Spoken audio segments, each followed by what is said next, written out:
Yeah, man, to hear past episodes of the Rap Radar podcast, what do they have to do, B-Dot? It's easy. Sign up for TIDAL at TIDAL.com/on-air. Receive a 3-month complimentary membership. You'll get access to over 48 million songs, 175,000 videos. And don't forget the exclusive concert live streams, the ticket giveaways, and so much more. Go to TIDAL.com on air. When the respect is so strong, like you can't, you got to think about the marathon. You got to think about the biggest picture. And I think that's what we did. You didn't want to sue him or anything like that? Or you didn't want to like sue him or? Sue him to kill him. That's how you feel. Right. Yeah.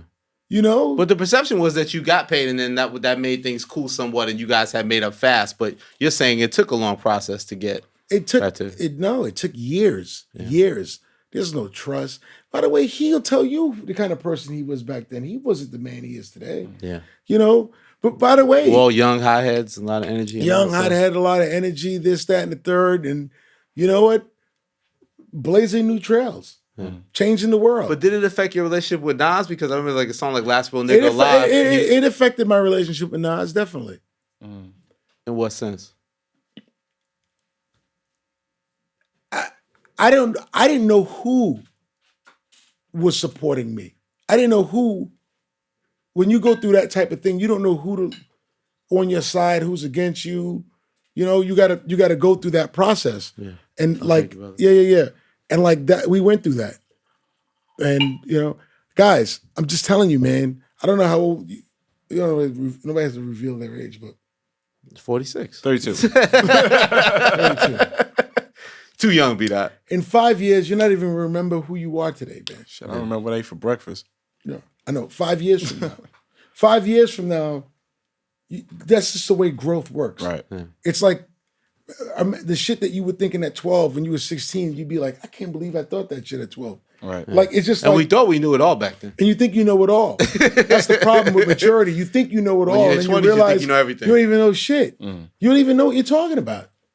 But you have all the words to sound like you know what you're talking about. So was that around the time you and Nas first separated? Like, because it seemed like it was, as much as it was great and you guys are in a great place now, looking back at everything, there were ups and downs, right? Yeah, Like when did it get like to the point where you guys weren't on the same page and it was time to move in different directions from your vantage point?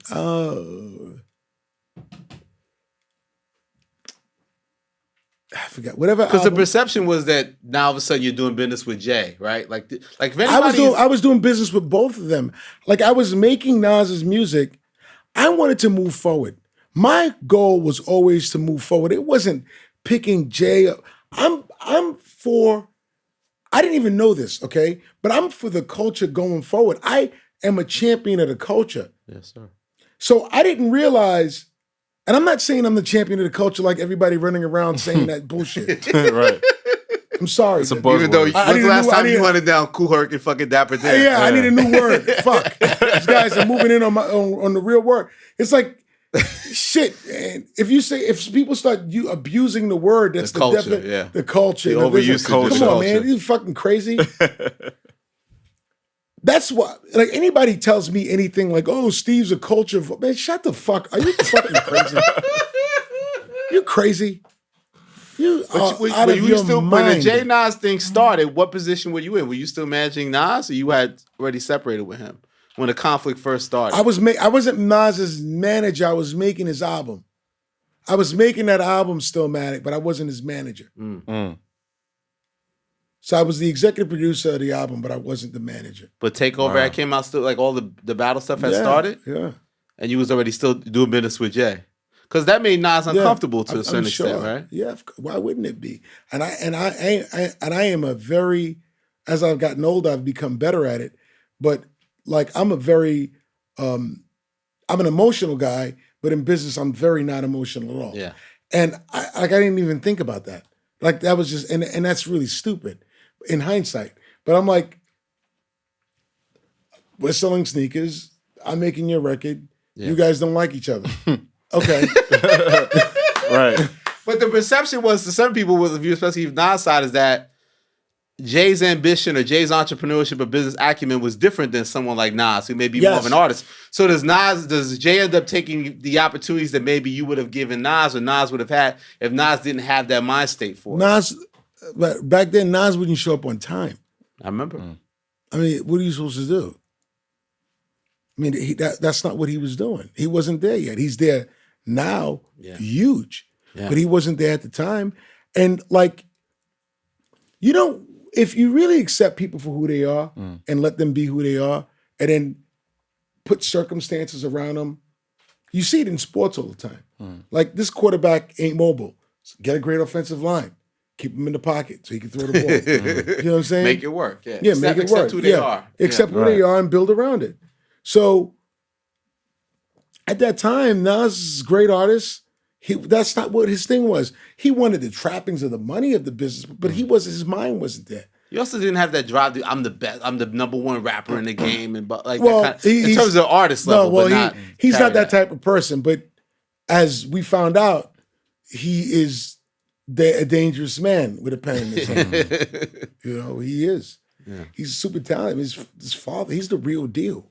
Yeah, he was saying something about we understood him because there was something at Quincy Jones' house where you saw his father. Fuck, I'm at Quincy's house, and I'm there with Chris Tucker one night, and Quincy goes, and he shows us the fucking reading for The Color Purple. I mean, listen to this, and Steven Spielberg is using a fucking VHS tape. Holding a handy.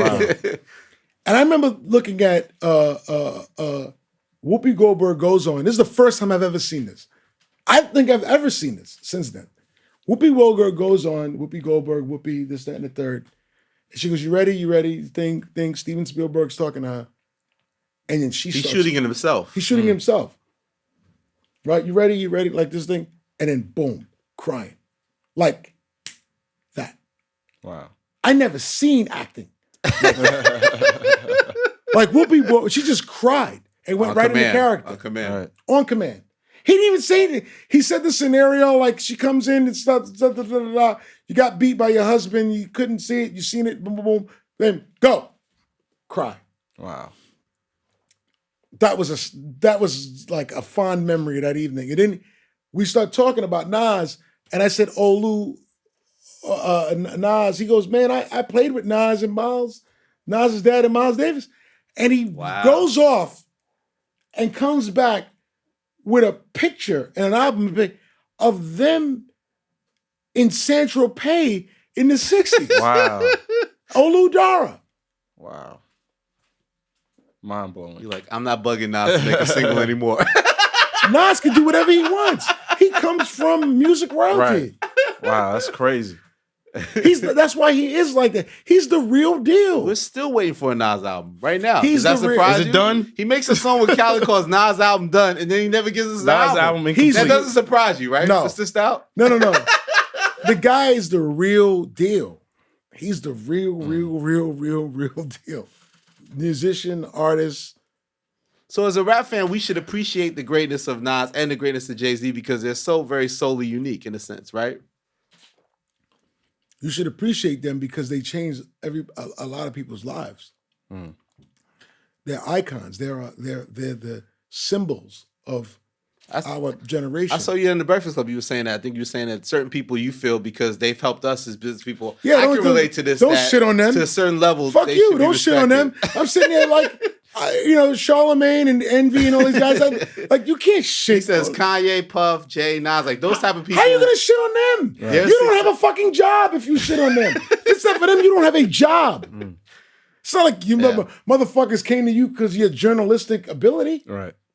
We need stars. The stars aren't the stars are the ones that have given us the. Yeah. Elias had a great life because I'm saying stars. that. Yeah, Steve Stoute. If I'm saying that, you definitely need to fall in line and understand that. Like, come on, man. Don't shit on this guy.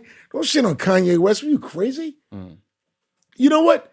And still right now, you want to shit on Kanye West? You know what? He was right what he told fucking Sway. Look what happened. He's outselling all these motherfuckers with sneakers. As soon as he got the resources. Right. His shit is the hottest shit. He's changed the way motherfuckers even wear sneakers. Right. Look what he did with Adidas. Come on, guys. Come on. We're living it. So we're like, we take him for granted. Kanye West he's fucked up the way he explains his shit. But when you talk about what he's done, he delivers. Look at all of everybody walking around. Virgil worked with him. Fucking Fear of God, they work with him. These are all his understudies. They did their thing. They've come up under him and they've done their thing. But like all that sweatshirt with the thing, that's him. Right. Period. Comfortable ass. Period. That's him. That's that man's vision. Years before, everybody, and he went to Adidas and turned that shit around. Look at Adidas stock price when he joined All-Star Game when it was in New York. That must have been 2 or 3 years ago. If you take that moment, look at Adidas, that's when he was giving everybody the boost. He was showing up, giving everybody the boost. If you look at the Adidas stock price that day to today and Nike's stock price, growth, percentage-wise, it's not even close. He's that good. And we take him for granted because he's fucking Kanye and he talks a lot of shit. Forget the music. Forget everything he's done musically. Forget Dark Twisted Fantasy being, how did you do that? Up there? It's one of yours? Yeah. Are you in 50 good these days? There was that picture that circulated around the internet of you guys at the Knick game, and he was like, it was a confrontation. So it was confrontational. I mean, I think that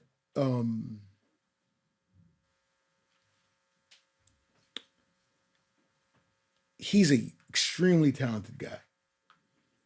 Not necessarily at writing rhymes, but like Vince McMahon.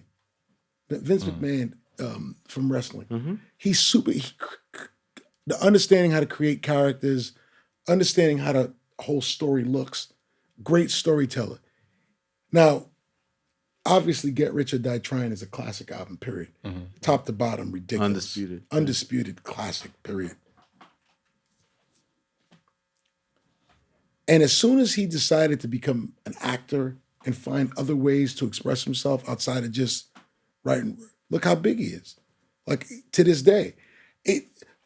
Sometimes artists don't necessarily have to express themselves they have to express themselves through painting, through writing, through singing, there's different ways of expression.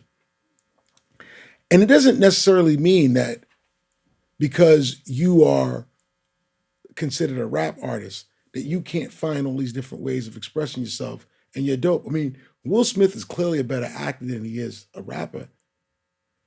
He's still a great artist. Yeah. Right? And like 50 Cent is a great storyteller. And that's the part about him that I respect tremendously. We don't have any problems. But you've done so much business. I mean, the people that don't we've done business in the beginning, in the early beginning, signed him and did this. And, I did not want him to sign. I thought that he should sign directly with Aftermath because I thought that his image of that guy who got shot 9 times and that thing may have gotten diluted by the D12. The whole shady thing. The whole shady thing. So, like, of course, him and M, that would work. M worked. But I thought that his label mates and that he would not be taken seriously. And I was wrong. I was wrong. And you had done business with M, obviously, in Rosenberg. And yes. You was president of the label. Yeah. Love Paul. Love M. Got M to give you an exclusive for the Tan of America book. We know how hard that is. Yes, it is. You know how hard it is. All that stuff. But like there's no problem. Mutual respect. We all went through stupid dumb shit. We grew up and learned.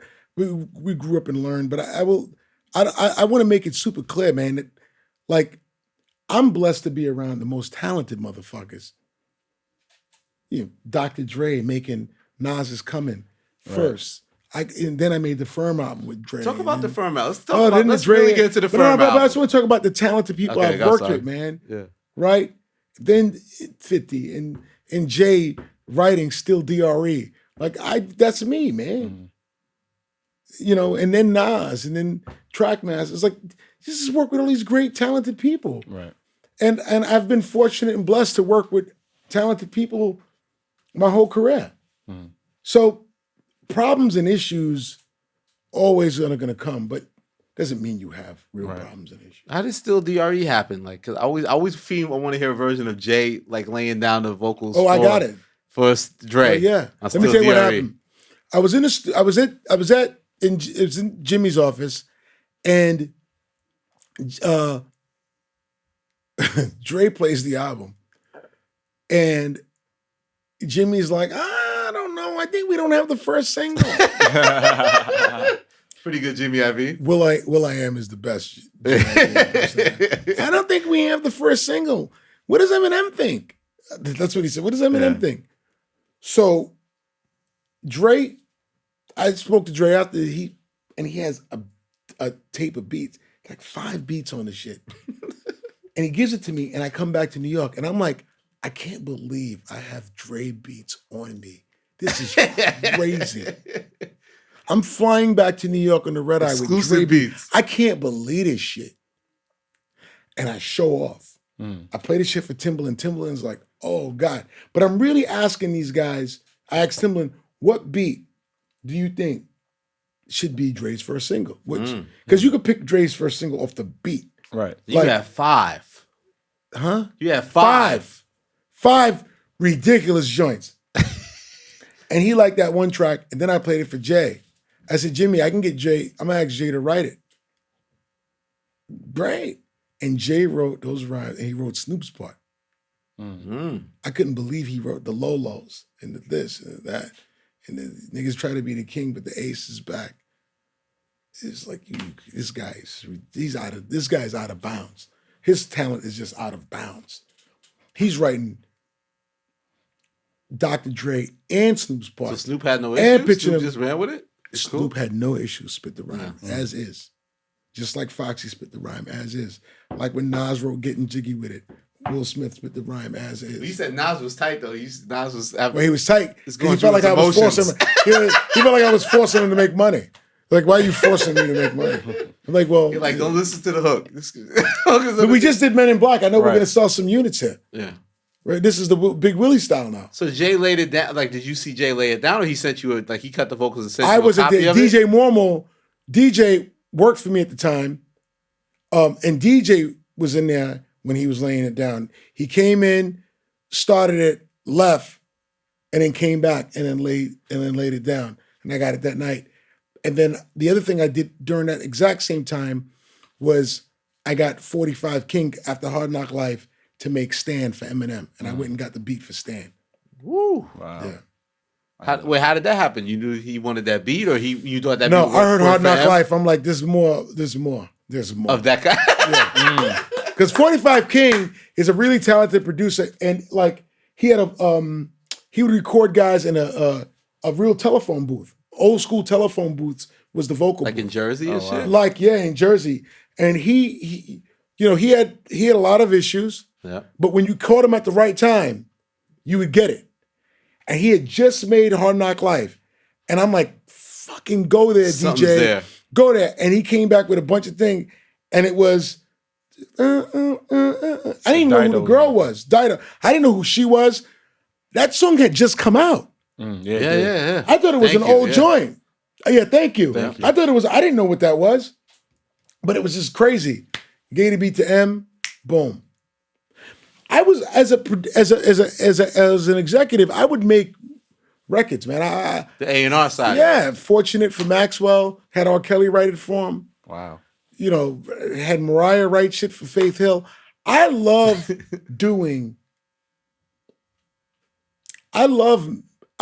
watching artists prosper. I love watching artists be the best they can be. I love it. You like to almost arm them with the tools and then watch them. And get out the way. And then get out the way. I'm not the extra guy.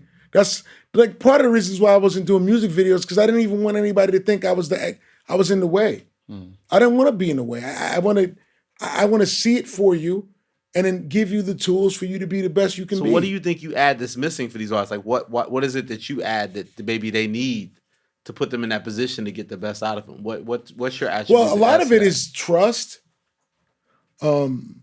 resources. A lot of artists are not the greatest business people. They're great at being artists, and they need business people around them that's not trying to rob them. steal from them. And I most always are. felt, and if I felt like if I was really good at what I do, like I can make more money because of you than off of you. I don't have to take it from you. Like me and what I do, plus you and the you allowing me to work with you, I'll get it. You know, I'll get the bag. And that's how it works. You talk about donuts a lot. Yeah. It's the old school, right? The Old Dunkin' school. Donuts. Yeah, Make the Dunkin' donuts. Time to make the donuts. Yeah. Get up in the morning, time to make the donuts. I've been doing that.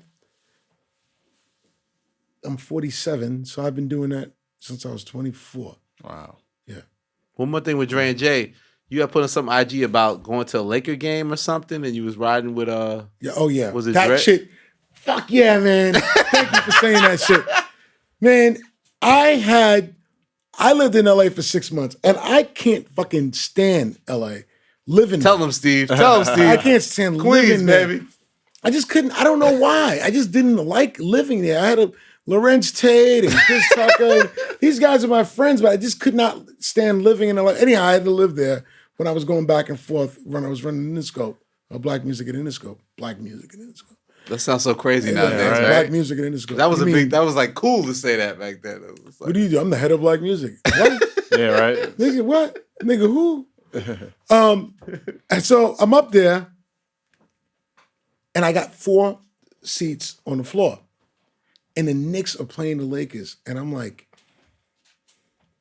Dre, Hove, let's go to the game. I think I was going to give the other seat to Fred Durst. Limp Bizkit. he was hot at the time. Yeah. I forgot who. Anyhow, we go to the game, and Drake meets me, drops off the car at the building. I was staying in the Wilshire corridor at Lisa's car, and I got like a limo, probably was white. Well, I know. And we get in the limo and we go to the game. And Dre starts playing beats in the car. Again, this is original Dre beats. Original Dre beats. Now, this is me, Jay, and Dre in the car. And Jay's listening to the beats. Doing his Rain Man. And then he spits the intro to, what was Dynasty? it? The Dynasty. The only... Stevie Wonder with Stevie bees under the Stevie- do-rag. The only... Palms are read as the arms of my I niggas. think it's arms. Like, it's the only Psalms I It's ever the read Psalms. was the arms was on my Never- niggas' arms. Never read the book of Quran. Something like We don't that. have to think. Yeah. And it was just like, oh, God. He said that? He hadn't laid that down yet. It wasn't. No. And he started spitting these rhymes. And you seen Dre, this is the best feeling, man. This shit. And Dre said, at the end of when Jay killed that shit, he says, man, that's my R&B shit. Wow. He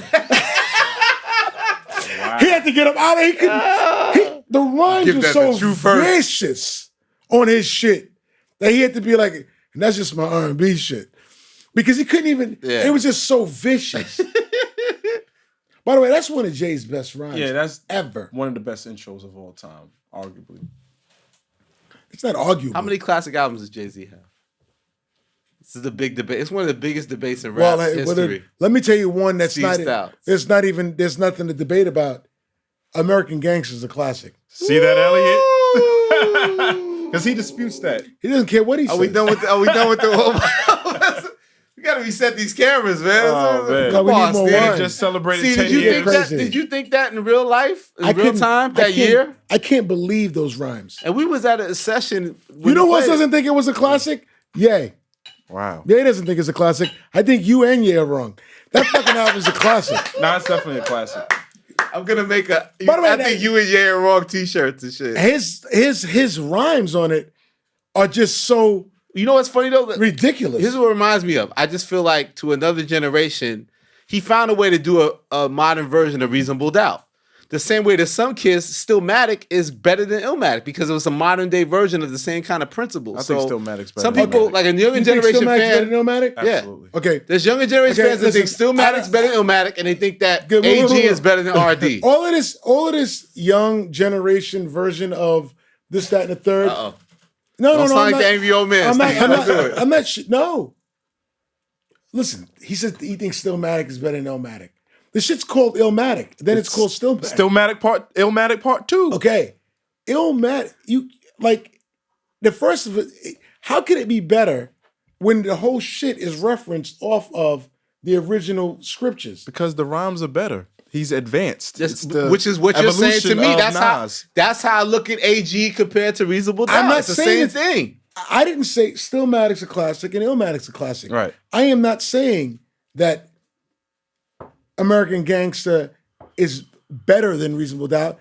You said Jay-Z classics. Okay. Well, like that's all I said. But it's like, Stillmatic can never be better than Illmatic, is what he's saying. That's all. No, I'm saying it's not and it can't. And I'm saying American Illmatic, but and you made it was written. I still don't understand how that happened. American Gangster is not better than Reasonable Doubt, but American Gangster is a classic. So how many do we have? So RD, Blueprint, you giving them AG? That's 3 at least. I might count 7. That ass. You going to 7 now? After with Volume 1? You think the Dynasty is a classic? No. Oh.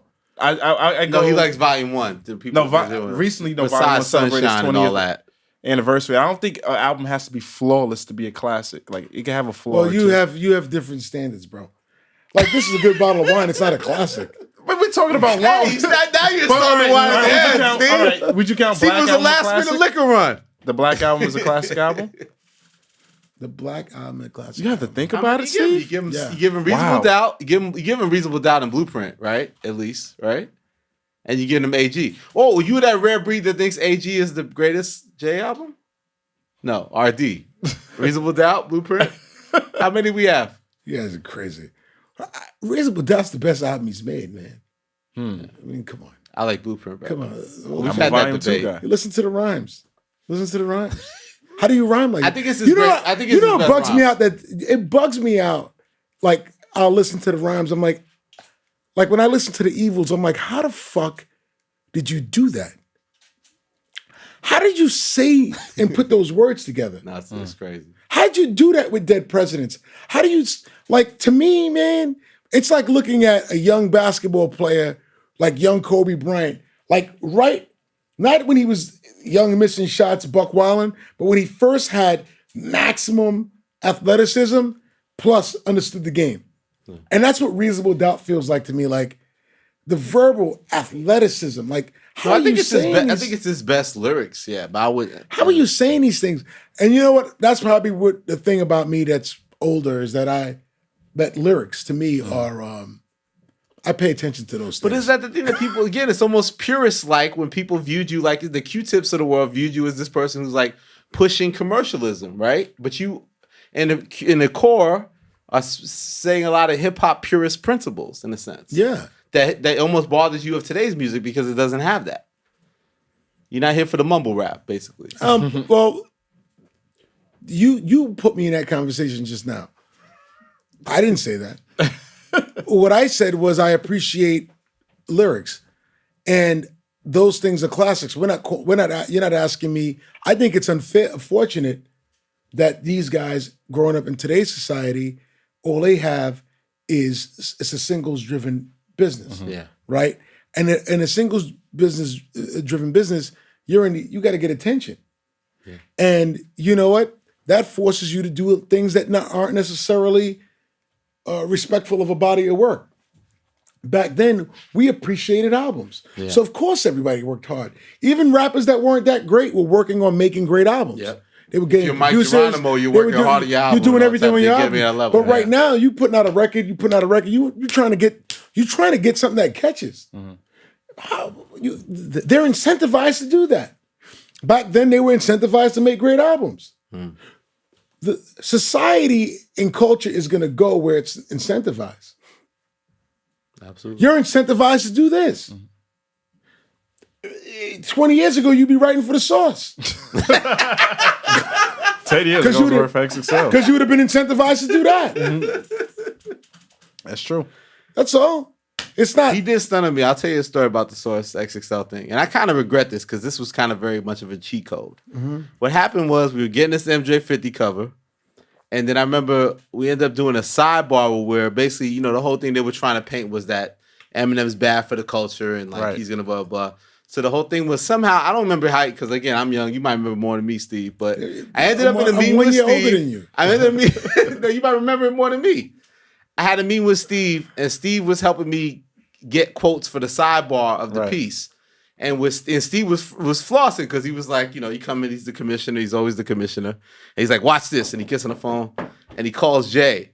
Like, just calls Jay, gets a quote, and that's, yo, Jay, how do you feel about Eminem? Is Eminem bad for the culture? Look at Stoute's face. And Jay's like, nah, Jay gives this quote, blah, blah. He's like, okay, cool. He hangs up, boom, boom. He's like, now watch this. And he calls Nas. And he has to say to yo, Nas, what do you think of Eminem, bro? Is he bad for the culture? He gets close from Nas. He gets on the phone. He's like, no one could do that. No one could do that right now. No one could. I did just starts on you. You remember that? No. And I regret that because that was dope journalism, but I shouldn't have used Steve Stoute to get that. That was the cheat code. But, I felt like at a certain point, everything got personal. Now you remember. Now I remember. Yeah. I remember I was doing it, Paul Rosenberg, it was like a favor for Paul. I was doing I was doing Paul a favor. It wasn't about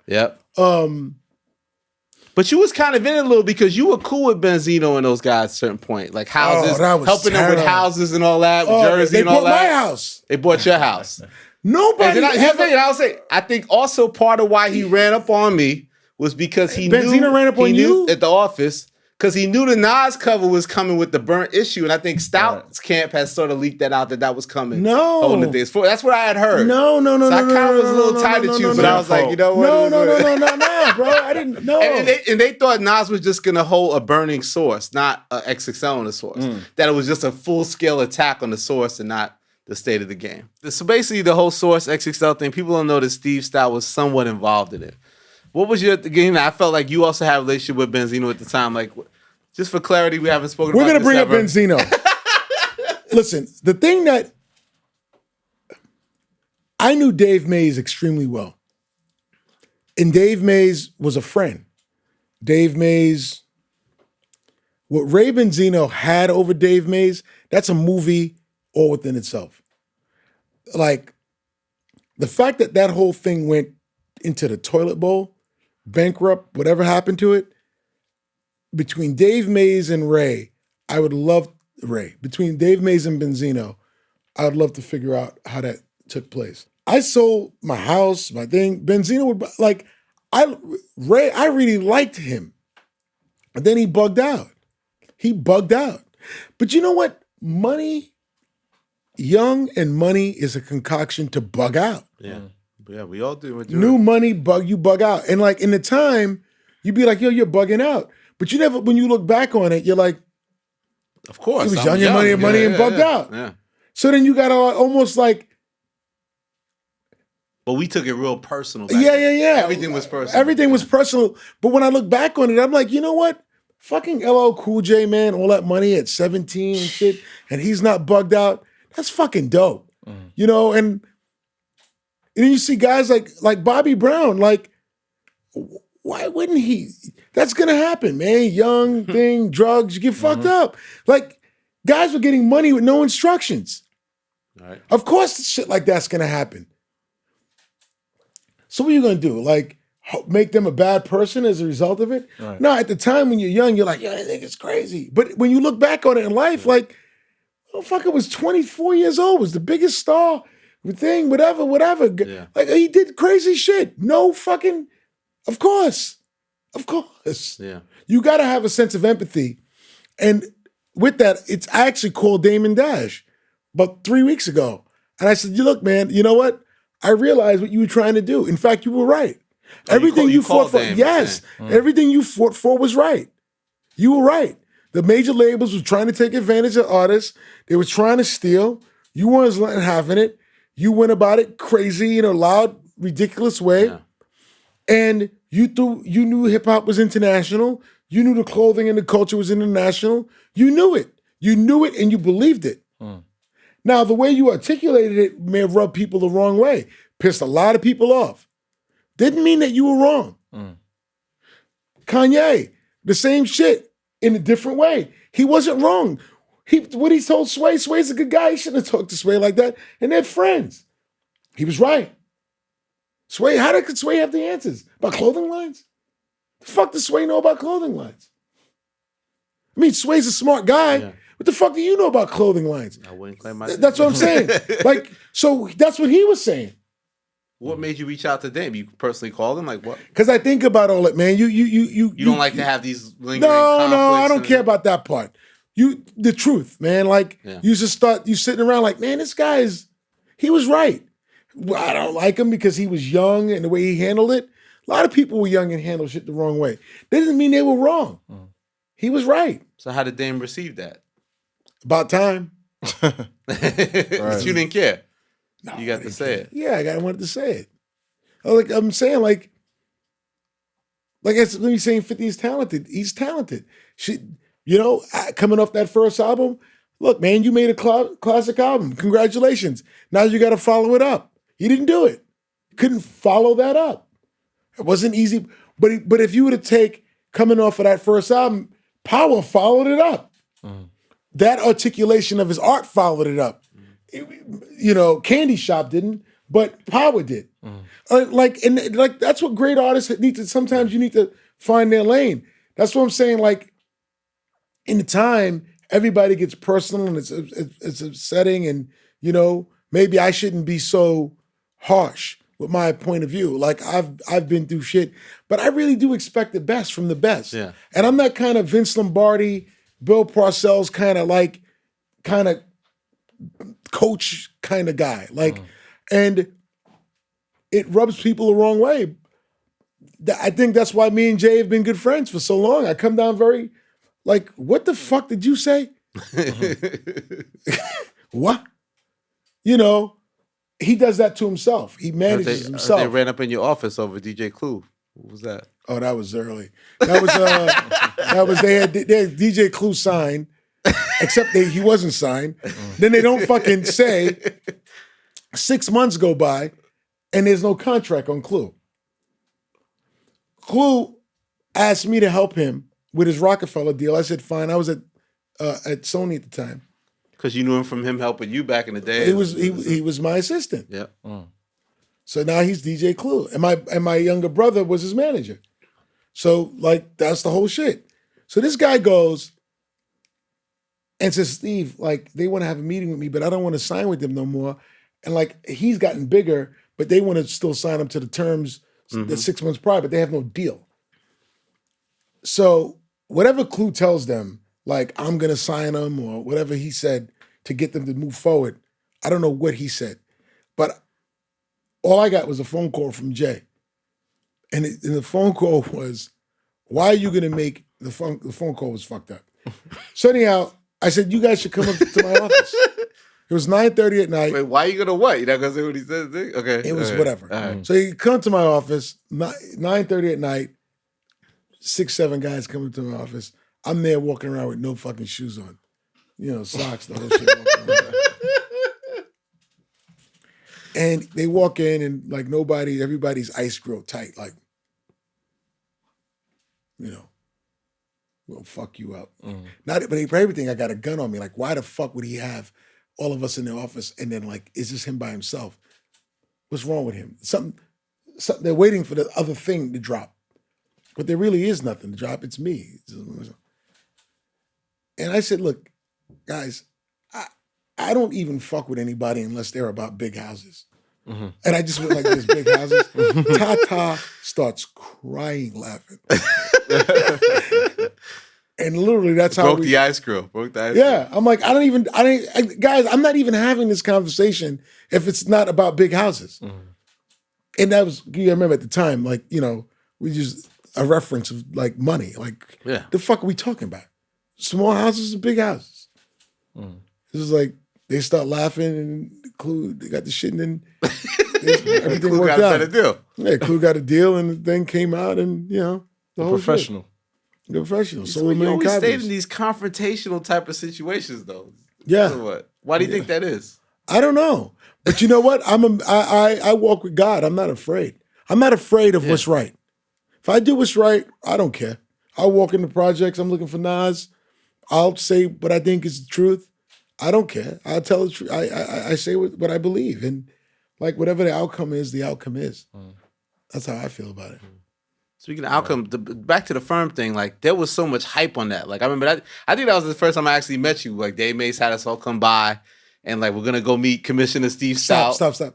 You worked at Double XL and The Source? The Source from 96 to 98. I was a music editor. So when the Firm came out, you remember also you had to split a cover with Jay-Z, and that's because Jay and Dame came up to The Source and put them under pressure because the Firm was getting a cover because you guys were in a better relationship with Dave at the time. So were you there when the whole thing turned? When the magazine just started doing crazy Benzino shit? No, I was against him. I caused that craziness. I was at XXL. But were you there when the other guys, when the partners from The Source pulled out? No, I wasn't at Schecter and no, that was the first regime. But Ray wasn't involved. That's 94, 95. Ray bugged out when I was off about 98 before that. You seen a lot of sexual harassment up there. Oh my God. Hey. That was my era, not my era. Coming. Anyhow, back to No, but I remember go meet Commissioner C. Stoute. You was getting a haircut and you started playing these Firm records. And I remember they gave me the thing. It was supposed to be a Sure Shot single and it was fucking Firm Biz. And I was like, this is terrible. This is like fucking Square Biz. You were correct. This isn't hot. Okay, you were correct. I was so irritated and I had to give it a Sure Shot single. And I was so, the purist in me and the young 26-year-old music editor was irate. But all that pressure was on the Firm thing. We should have played you Phone Tap. Yeah, exactly. What'd you think about Nature? I thought Nature was dope. I liked Firm. You deaded Cormega and brought in Nature. Why, Stoute? Why? I don't know. Talk about putting that Firm record together. But first of all, let's talk about me taking AZ, who was signed to EMI, a record company at the time. Then Nas, who's on Columbia, Foxy, who's on Def Jam, and signing them all to Interscope. You know, everybody wants to know, why are you and Jimmy Iovine so tight? Why does it, like, I did that. That's how we launched Aftermath. That was the first album release on Aftermath. So they had deals with, why did those labels let them sign also? Because I told, that's the type of shit that I do. Wow. That's the type of shit I do, bro. We gotta do this. We gotta get. So was it about the idea that Dre and Nas needed to join forces to make this kind of big? No, well, Trackmasters produced half that album. Yeah. But it was rap's first supergroup in a sense, right? The Firm, like talk about the whole Wu-Tang. genesis of it, putting it together, like. Nas had this idea, and Foxy would write. She'd write like themes. She would really write, like as a young girl, she'd write these themes like Scarlett O'Hara comes through with the thick frames on, and she'd write these things, and it would be like themes, and they'd write these rhymes against it. It was crazy. It was really, it was a great process, and we sat down and we recorded a lot of it in Miami at Emilio Estefan's studio. Oh, wow. And we were recording Will Smith's album at the same time down there. It was a great time. You know what, man? I wish I had pictures of all that shit. You know, recording Will Smith on one floor, the Firm album there, and other shit. It was just. And then it became like a thing where all of a sudden, like Nori's. It sounds like a very old. It was a long time ago. I think a lot of it is still relevant today. Like just the learnings from it, definitely. Yeah. Nori was a relentless motherfucker trying to get in. Right. He wanted to get on. Yeah. I'm leaving. I'm leaving. We were giving him, he was just hanging around the basket. Like a guy who gets like like Dennis Rodman. He's a Dennis Rodman of rap. Get on. That's a good way in. Nori's the Dennis Rodman of rap. But were you concerned though? Were you disappointed that record wasn't that like super phenomenal thing? Yeah, a little bitter about it. But now, what's funny about those records, I feel like even the era we were like hypercritical of, us critics beat out, those are viewed as classics. Firm albums viewed as a classic. Well, no, it's not. Somewhat. It's like a cult classic. It's a cult classic. You guys are really nice. Re-envisionists? Yeah. First of all, you really like commercial records, which is pretty What's cool. wrong with that? You like commercial records? That's cool. No, I just said that's cool. Oh, okay. That's cool. Commercial records to me have to work really hard lyrically to get me there. To make me ignore the fact that you kind of, once you put the singing hook in, you know you were going to get to the finish line. But to me, you got to, like, I pay attention to the lyrics, even on those things. Like, You can't just be writing some bullshit just because you're trying to make a radio record. You got to really go all out. And like when you listen to Big Pimpin', like Jay didn't take no motherfucking lines off. That's the theme right now, with no lines off. No lines off, and that was a smash. That's why I like Hard Knock Life so much, is because he had commercial records, and the street records became a commercial hit. Like, it's like that, and it's really hard. Records. By the way, that's the hardest thing to do. You know, nobody ever wants to ask somebody to go. You know, guys cannot make very few records fall into this space. Fucking hard as fuck and commercial same time. I love those records. Like Quiet Storm, Great Shook record. Ones. Those are my favorites. The Benjamins, hard to make. No, they come around. They're like miracles. It's like you did what? Right. Like you made the rhymes do that, and you got that shit off. What? Those are very, very, very, very tough songs. In fact, if that's a category that everybody wants to get into, and you want everything. It's extremely difficult to get into to make those songs where it's hard as fuck and it's pop. Yeah, you play Shook Ones right now, and it works. And so they're classics, but they're popular. Like, you know, it's hard. Mm-hmm. Who had the better rhymes on Renegade? You know, the thing that I don't know why Irv said that. Renegade existed. Eminem made Renegade. Oh, with Royce. With Royce. People don't realize that, yeah. Those verses already laid in. People don't realize that. No one even knows that. Yeah. It exists, though. You can find maybe can you still find it online? It's somewhere online. I think Royce I had a copy of it. Royce, he already had the song, man. It was a record for Royce. M gave it to Royce. And he took it and he put a Hove on it. I don't know if Jay's verse was better. Sometimes Jay would do things like he'd rap on these records with other artists, and he would make it like a song in which they kind of like they worked in tandem with each other. Like he wasn't play to the person. He would play to the guy. Like he wasn't spitting like Jay-Z. He was trying to make the better rap. Make the better thing with Eminem, and like they would. So it wasn't like he wasn't trying to kill him. The record already existed. Yeah. If the record already existed, if Jay's point was I'm gonna body this guy on the record, that's what he would have done.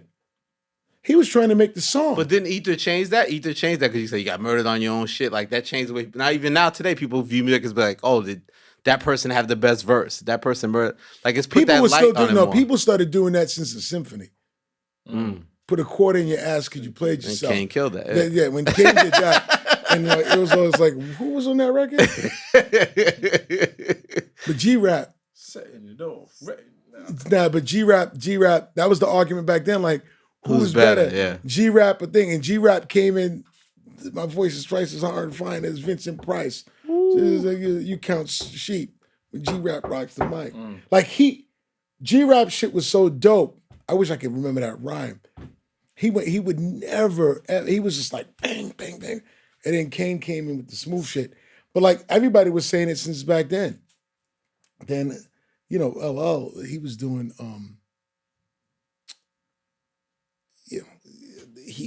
they'd get on those ciphers and then female rappers too. I don't give a F, boo. Yeah, it's like you can't even, like everybody's taking these things way too seriously. So it's always been like that. It's not like, you felt that might have been a jab towards Foxy at that point. Well, why would he say female rappers too? I don't even fuck, bro. Yeah.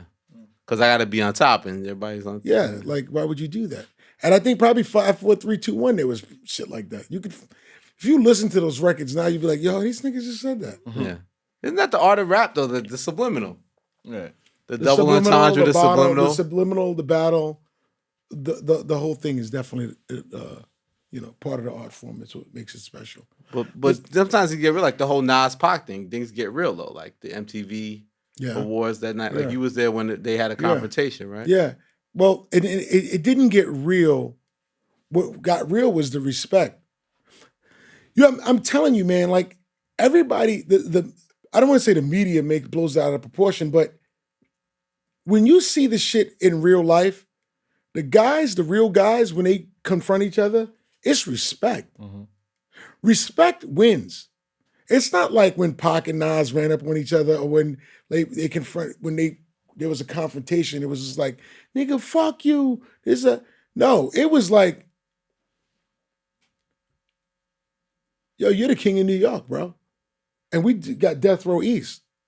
And that's the problem. Like, you're this king of New York. You got these niggas from your neighborhood shitting on us.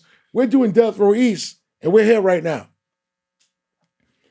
So, and that starts the conversation. It's not like treating them like shit. I'm sure if it wasn't Nas, if it was somebody else, you know, Mike Geronimo or somebody. But Pac knows who Nas is. He knows who Nas is. He's not treating him. He's treating him like a motherfucking king, like a peer. Like there's mutual respect. There's mutual respect, even though there's conflict. And it's always that. It's always that. It's always going to be that. That's the best part of the whole thing. The mutual respect that is bigger than like the war and the fighting. And you know, could have happened that night. They were in New York. They had a lot of guys. Everybody knew Nas coming up. They were the worst dudes to deal with. Nobody wanted to be around those guys. Too many guys on stage. Too many guys on stage, too many guys doing too many things. Yeah. You know, it would have been a very ugly thing. Yeah. But nothing happened. That's why we can tell this story and laugh. And that pushes culture forward, right? And that's what you guys do here at Rap Radar. And I'm really happy for you, man. Wow. Like, I really wanted to do this with you because, like, you know, whatever you promote or whatever, that's cool. I don't mind sharing my stories with you. I respect you. I respect everything that you've done in your career. And you have the right to ask me any question that you want. Because I believe you understand the answer, you can respect the time period, and you can put it in context. Yes, and you obviously, as a young man, have grown up loving the art form, and you guys work with one another because obviously you respect him. And that's how it all happens. Yeah. And as long as we keep doing this, we'll keep educating the people out there. And it helps hip-hop. And that's our job. At the end of the day, we got to feed our families, but that really is our job. We should never, ever forget that. Do not let that get lost. And we can reach all our entrepreneurial goals with that and still do that. And still do that. Yeah. You can do good and do good simultaneously. That's what I stand for. That's why I started United Masters. That's why I'm here today. That's what I've done my entire career, and I'm going to continue to do that. So before we get out of United Masters, so artists are going to be hitting you up. They want to get on. Like, is it about getting new artists involved, or do you see existing artists that you want to work with? Existing artists I want to work with, getting new artists involved, putting advertising and music together at a scale, like big, boom. That's what I want to do. And like, we're going to crawl, walk, and run and get there. We definitely got money, you know, and we have the know-how and the will to work hard and putting together a team of people who want to fight the good fight. And you just do it. That's what it is. Thank you, Steve. Thank you. Yeah. The commissioner, baby. There you go. Steve Stoute, man. Can you leave me there? I think we out. Yeah, Rap Radar Podcast. Yes, sir. Thank you.